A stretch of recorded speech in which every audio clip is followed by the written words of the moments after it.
You finished the bag, you weren't even hungry anymore. And yet your hand kept reaching again and again. Scientists scanned the brains of people eating a milkshake. The pattern that lit up looked disturbingly familiar. It resembled the brain of someone using cocaine. Not the food itself, the way it hijacks reward. So is food addiction real or just an excuse? The answer is messier and far stranger than either side admits. We engineered foods that the brain was never built to resist.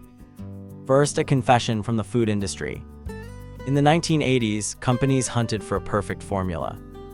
They called it the bliss point, the exact sugar level that maximizes craving. Below it you want more, above it you grow tired. Howard Moskowitz, market researcher, helped perfect the bliss point in the 1970s. He tested dozens of recipes to find peak desire. Salt, sugar, and fat were tuned like instruments in an orchestra. The goal was simple: make stopping feel impossible. But could food really act like a drug? To answer that, scientists turned to the brain's reward chemical. Dopamine, released when we eat, kiss, win, or take drugs. For our ancestors, sweet and fatty meant survival. Calories were rare, so the brain rewarded chasing them. Then we flooded the world with cheap calories. In 2008, a Princeton lab made a startling discovery. Bart Hoebel, neuroscientist, studied sugar's grip on the brain. His team gave rats access to sugar water daily. The rats binged, then showed signs of withdrawal when sugar vanished. Chattering teeth, anxiety, tremors, classic dependence symptoms. Their brains released dopamine like addicts chasing a fix.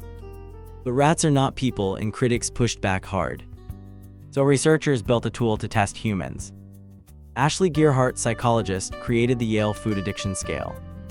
Published in 2009, it borrowed criteria from drug addiction: loss of control, cravings, and eating despite real harm. Research estimates around 14% of adults may meet the criteria today. That is roughly the rate of alcohol dependence. But one detail separated food from every known drug. It wasn't sugar alone, it was the combination. Nature never pairs high fat with high sugar together. No apple, no steak, no honey does both at once. But a donut does, so does ice cream. Gearhart found these foods scored highest for addictive pull. Processing strips fiber and water, concentrating the dose. Like turning a coca leaf into refined cocaine powder. The faster a substance hits the brain, the stronger the grip. It is not a failure of willpower, it is chemistry. Brain scans confirmed it, the reward circuit blazed. Nora Volkow, former director of the National Institute on Drug Abuse. She found that obese individuals showed fewer dopamine receptors on average. The same blunted response seen in cocaine and heroin users. They needed more food to feel the same pleasure. A vicious loop: eat more, feel less, eat more. But here is what changes everything you just learned. The addiction may not be to sugar or fat at all. Newer research points to ultra-processing itself as the culprit. Whole foods rarely trigger binging, even when sweet or fatty. The danger lives in the engineering, not the ingredient.